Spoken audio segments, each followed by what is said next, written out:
So what's really cool about the Aleister Crowley deck, and I said this at the beginning, but I'm going to say it again, is that sometimes people, when you say you use the Aleister Crowley deck, or they even know what the Aleister Crowley deck is, they kind of get all weird and freaked out, because Aleister Crowley has this kind of dark reputation for a really good reason. But the Aleister Crowley deck is an amazing deck because it actually balances light and dark. Because Aleister Crowley was the head of the White Power Church and the head of the Black Power Church at the same time in England. And this deck was done at his high point in consciousness. So what's really good is that it shows you both sides. It shows you the full light and the full darkness. Now, in life, you have to have balance. In life, no part of yourself may be left behind. So in life, you have to be able to navigate all those things coming at you consciously and at choice and clearly to be able to move. The other reason I like this deck is that Aleister Crowley basically made it numerologically correct and astrologically correct. And he took the mystery out of it and made it a standardized system. So all the tarot decks from that point on have been aligned with the Aleister Crowley deck.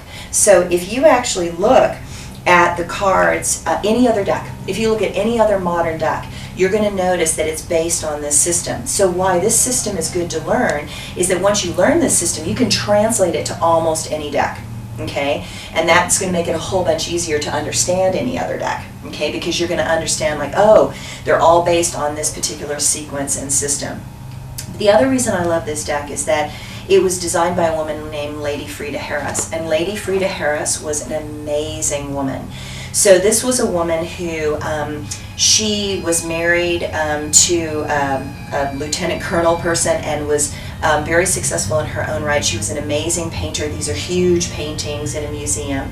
And at the same time, she was the best friend of Aleister Crowley, and she took care of him when he became a serious drug addict, and she took care of him all the way to the point that he died.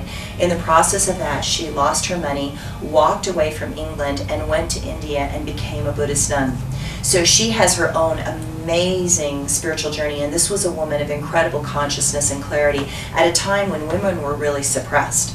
So, you know, she had a tremendous spiritual awareness and clarity and owned her power and was willing to let go of everything in her life for her spiritual path and what was true for her. So her energy is infused in these cards. So it's got this really strong masculine and it's got this really strong feminine, and that also creates a tremendous balance.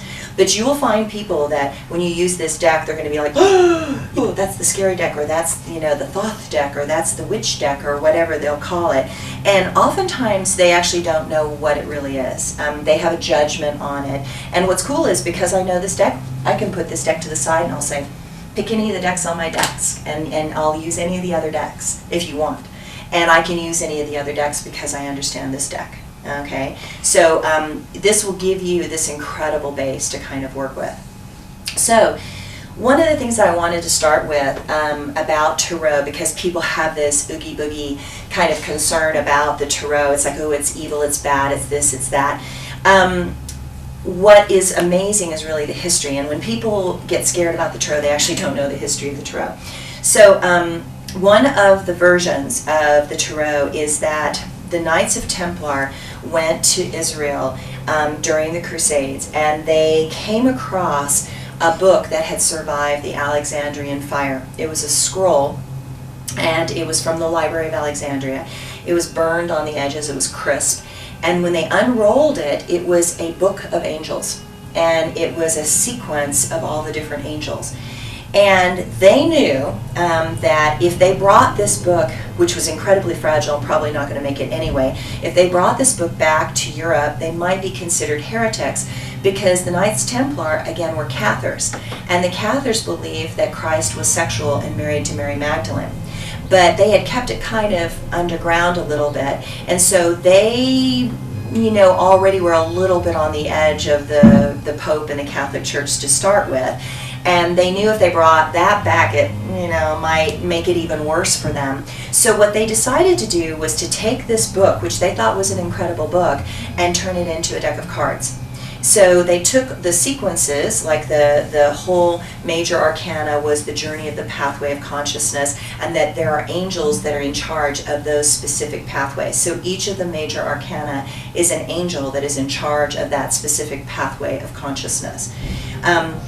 Then the minor arcana were the lesser angels that were helping you with different things. And so say the Ace of Wands is actually Michael the Archangel, because Michael the Archangel is this blue-white sword that cuts through the truth, cuts through the mind to bring you clarity.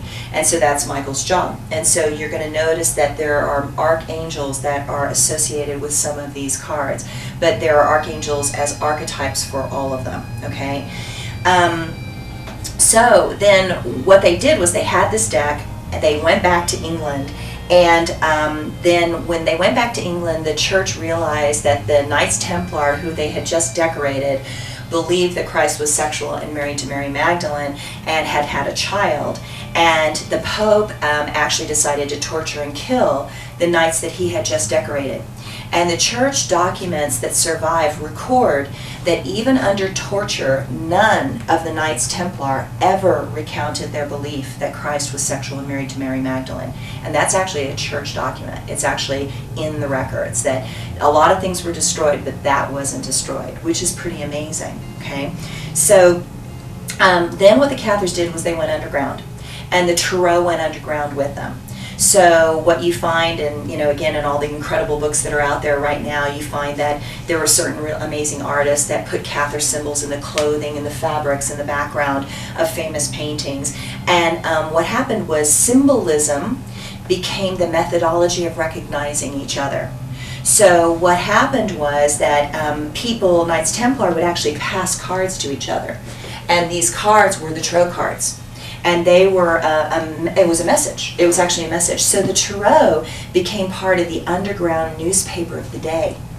So why this became a big problem and why the Pope got really upset was that the Hanged Man card which originally, so let me back up a little bit. The Cathars translated the Book of Angels based on Christianity. So when Christians say that the Tarot is evil, they actually don't know that it's totally a translation of Christianity. So the Hanged Man card, they translated as Peter. Okay, so what happened to Peter? So remember he was crucified upside down, right? So 3 times they asked him, are you a follower of Jesus? And 3 times he denied the Lord and said no. So that when he was captured, he asked to be crucified upside down because he felt he was unworthy because he had denied the Lord 3 times. So the Hanged Man card originally was the metaphor for Peter. And his challenges and his suffering and his denial of the Lord and the challenges that he had to go through in order to come clean. Okay, it's that process. So, but then what happened was the Cathars, because the Knights Templar had been tortured, they associated themselves with Peter. And so they turned the card into a Knights Templar dressed, being tortured by the Pope and the cardinals in the background. Well, you can imagine the Pope probably didn't like that very much, right? So that became a statement, okay, that they were the true church, the Cathars were the true church, and that the church now was torturing Peter, just the way Peter had been tortured. See, so they associated themselves with that. So the whole Tarot became an underground newspaper and a political statement, first political underground newspaper of the day. And that's why the church decided to hate it completely and ban it completely.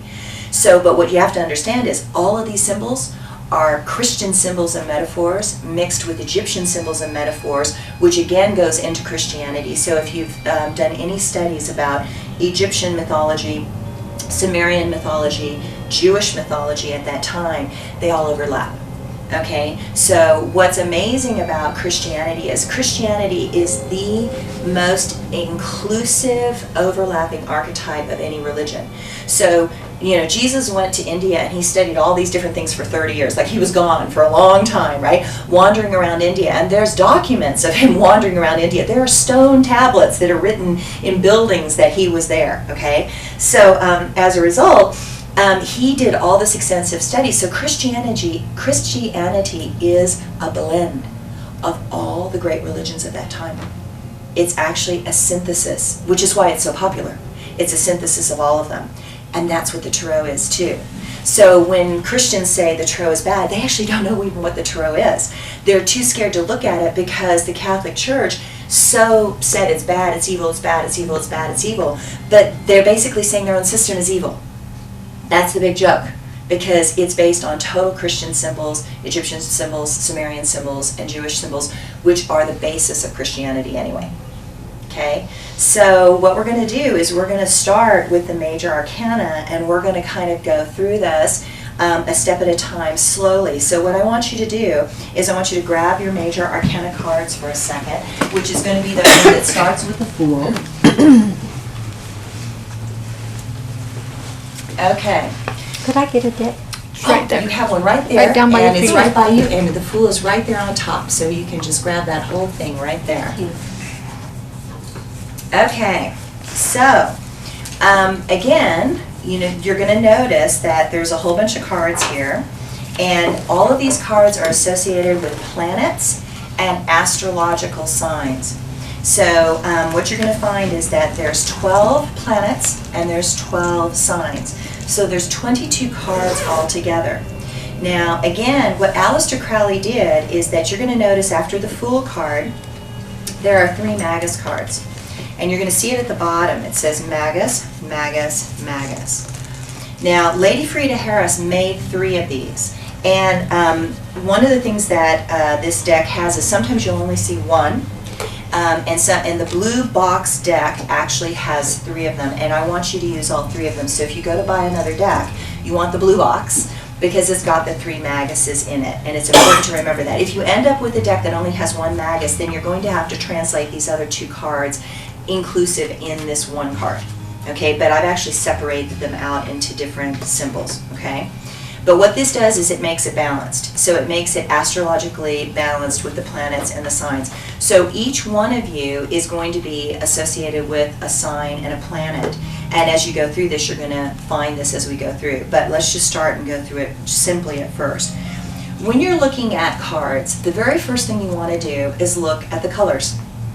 The colors are associated with chakras and the energies and how it hits you. You also want to look at a card and say, is it positive? Do I have a positive association with this card? Do I have a negative association with this card? Knowing that each card is positive and negative, but when you're doing a reading for somebody, you want to get the impression, because I want you to use your intuition, because the cards are simply a map. The map is not the territory, as they say in NLP. So it's kind of like, this is a topographical map. But if you use your imagination and your intuition, you could pretend that you're on Mount Everest, right? And you could feel the cold wind, and you can make it much more complete. So this is the map. It's a topographical map. It's giving you a guide point, like you're on Mount Everest, or you're in the Amazon, or you're on the river, or you're walking through a plain. So this is the topographical map. It's a clue to where you need to go. And then you want to use your intuition to go deeper in. So, when you look at the Fool card, what do you think? Do you like this card? Do you not like this card? I like it. Yeah, it's kind of a good card.